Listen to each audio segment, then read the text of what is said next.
Attentat suicide dans une gare routière de Maiduguri dans le nord-est du Nigeria. L'explosion s'est produite à proximité du marché aux poissons de la route de Baga. On note au moins 20 morts.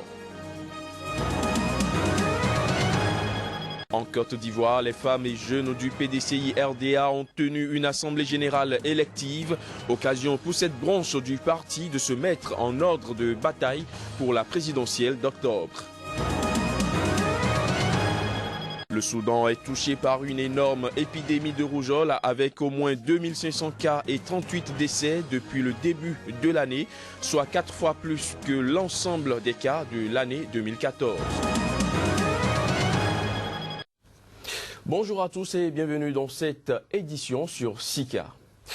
Au moins 20 personnes ont été tuées hier lundi dans un attentat suicide mené par un kamikaze dans une gare routière de Maiduguri, fief des islamistes de Boko Haram dans le nord-est du pays. L'explosion s'est produite à proximité du marché aux poissons de la route de Baga aux environs de 15h GMT. 50 autres personnes ont été blessées dans cet attentat suicide non encore revendiqué. Et précisons que Maiduguri est depuis quelques jours le centre de commandement des opérations de l'armée nigériane dans la lutte contre la secte islamiste Boko Haram. En Côte d'Ivoire, les femmes et les jeunes PDCI-RDA, le plus vieux parti du pays, ont tenu une assemblée générale élective. Une rencontre qui était également une occasion pour cette branche du parti de se mettre en ordre de bataille pour la présidentielle d'octobre prochain. Reportage. Derrière un grand homme se trouve une grande dame. L'adage est beaucoup utilisé dans le milieu politique en Côte d'Ivoire pour justifier l'émergence des femmes dans un secteur qui ne connaît pas souvent la parité.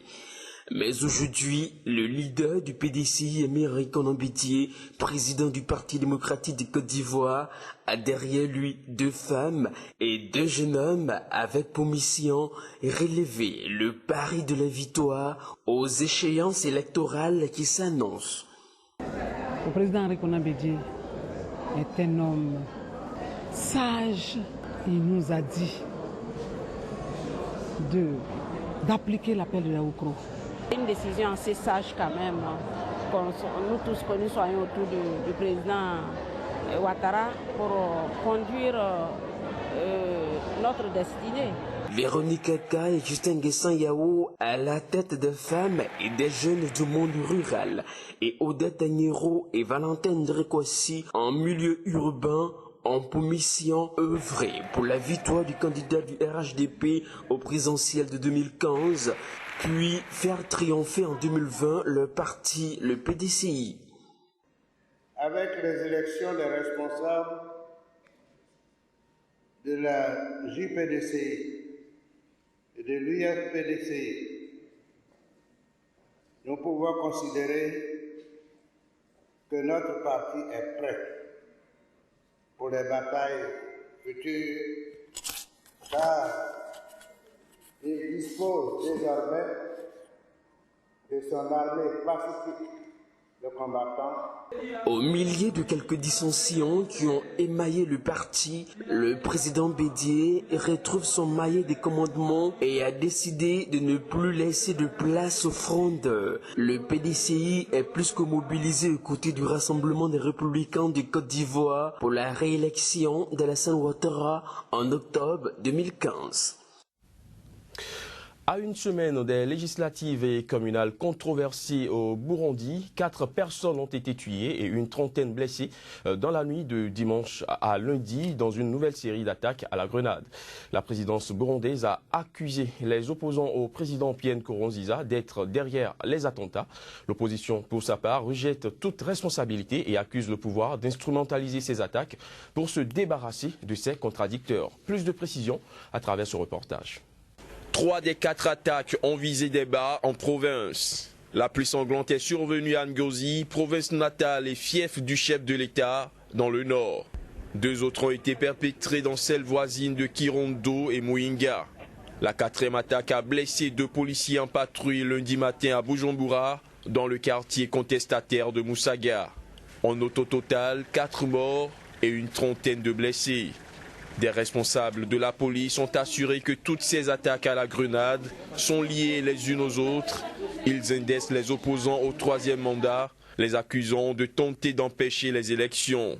Du côté de la présidence, on accuse l'opposition de rejouer le scénario des élections de 2010, élections qu'elle avait boycottées et qui avaient débouché sur des violences.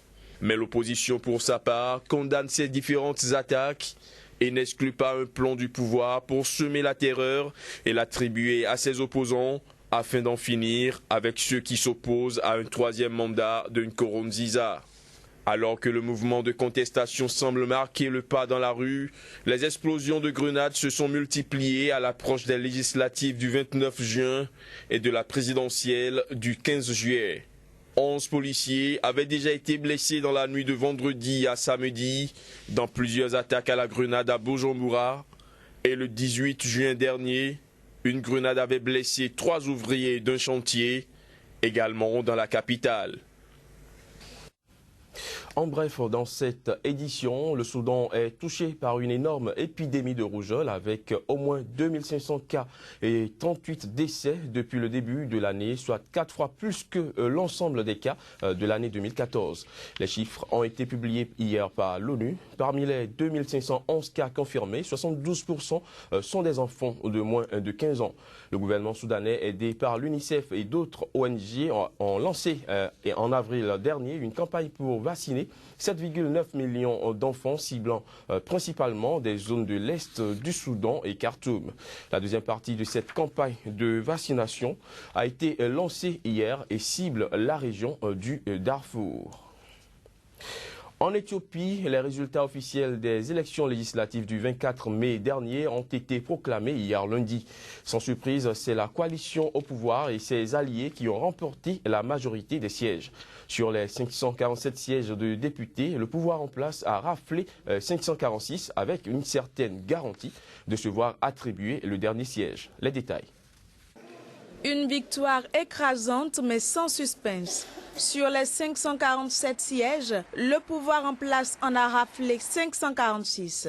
Un résultat dont s'est félicité le président de la commission électorale, évoquant la forte participation et le déroulement harmonieux du processus électoral. Il a par ailleurs affirmé que les élections s'étaient déroulées dans des conditions équitables, crédibles et démocratiques. Bien que ces résultats étaient prévisibles, il risque cependant de faire grincer des dents, puisque déjà fin mai, le Parti bleu, un des principaux partis de l'opposition éthiopienne, avait dénoncé un déni de démocratie après l'annonce des chiffres provisoires montrant la victoire écrasante de la coalition au pouvoir. Le parti avait également affirmé ne pas reconnaître ces résultats, qu'il avait qualifiés de malsains et non démocratiques. Ces élections à la Chambre des représentants du peuple sont les premières en Éthiopie depuis la mort en 2012 de Meles Zenawi, ancien homme fort du pays qui l'avait dirigé pendant plus de 20 ans. Le Maroc est un maillon fort au Maghreb et dans le monde arabe. C'est ce que pense l'ex-président français Nicolas Sarkozy. Il a fait cette déclaration dimanche dernier lors d'une réunion publique à Casablanca où il effectuait une visite. Reportage. Le patron du parti Les Républicains effectue une visite de 2 jours dans le royaume avec un programme digne d'un chef d'État en exercice. Entretien avec 3 ministres régaliens, Affaires étrangères, Intérieur et Justice, puis avec le chef du gouvernement, avant d'être reçu par le roi Mohamed VI. Je suis très heureux d'être au Maroc. C'est un pays que j'aime. Je suis très heureux à l'idée de rencontrer une nouvelle fois Sa Majesté le roi du Maroc. C'est un homme pour qui j'ai infiniment de respect. Dans un Maroc qui progresse, qui va vers la modernité tout en gardant son identité. Proches alliés, Paris et Rabat sortent d'une crise diplomatique de près d'1 an, liée principalement à des dépôts de plaintes en France visant le patron du contre-espionnage marocain, Abdelatif Amouchi. La page de cette brouille a été tournée à la faveur de la signature en début d'année d'une nouvelle convention judiciaire en cours d'examen par le Parlement français. Si l'ancien président n'a pas commenté cette crise, il a assez longuement vanté l'action de Mohamed VI depuis son accession au trône il y a 16 ans. Il a notamment cité la constitution adoptée à l'été 2011 sur initiative royale en réponse aux manifestations de rue. Lors de la séance de questions-réponses, l'ex-chef de l'État ne s'est pas attardé sur la récente controverse en France liée à ses propos sur la migration. Jeudi, il avait provoqué l'ire de la gauche en comparant l'afflux de migrants en Europe à une grosse fuite d'eau. D'abord, le fait que ce soit des migrants ne change rien au fait que ce sont des êtres humains. Le fait que la couleur de peau n'est pas la même ne change rien à cette question. Au regard de la vie et de la mort, ça pourrait être vos enfants, vos frères, vos parents. Il a alors réitéré sa volonté d'en finir avec Schengen. Pour l'ex-chef d'État, il faut un Schengen 2 dans lequel ne rentreront que les pays ayant adopté la même politique migratoire. À l'initiative du Premier ministre indien Narendra Modi, les Nations Unies ont décrété le 21 juin Journée internationale du yoga. Cette journée internationale est célébrée dans près de 120 pays, mais en Côte d'Ivoire, malgré le succès populaire des telenovelas venus de l'Inde, cette pratique a encore du chemin à faire. C'est un constat de Chris Paterne assez bien. Le plus grand voyageur n'est pas celui qui a fait le tour du monde plusieurs fois, mais celui qui a fait le tour de lui-même une seule fois. Et c'est à travers le yoga qu'on peut apprendre à faire le tour de soi-même. Depuis 1994, Gaoussou Koné a entamé ce voyage. 20 ans après, il n'a pas vraiment encore fini de parcourir son propre corps. Faudrait y comprendre quelque chose. Originaire de l'Inde, le yoga est encore récent en Afrique de l'Ouest et particulièrement en Côte d'Ivoire. Les premiers qui se sont donnés sont aujourd'hui des enseignants de cette pratique qui allie développement corporel et pratique spirituelle. C'est une affaire de comment est-ce qu'on est. Est-ce qu'on voit les gens de manière constructive ou bien est-ce qu'on voit les gens comme si c'est des adversaires ou quoi. Donc c'est cette philosophie qui est derrière les pratiques et les postures qui est importante. En yoga, les postures exigent des mouvements d'étirement, de flexion et de torsion qui favorisent la flexibilité de la colonne vertébrale, sollicitent les articulations, les nerfs et les muscles et exercent une action sur tous les organes et les glandes. Le système digestif s'en trouve stimulé et la circulation sanguine améliorée. De plus, maintenir une posture pendant un certain temps entraîne l'esprit à développer persévérance et concentration et lui procure les bénéfices de la méditation. Le yoga est le remède à tout ce qu'on considère comme des maux sur terre. Après le yoga, on peut avoir recours à la médecine.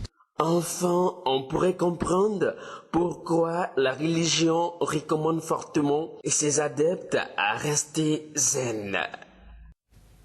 Fin de cette édition, mesdames, messieurs. Merci de nous avoir suivis. L'information continue sur SICA.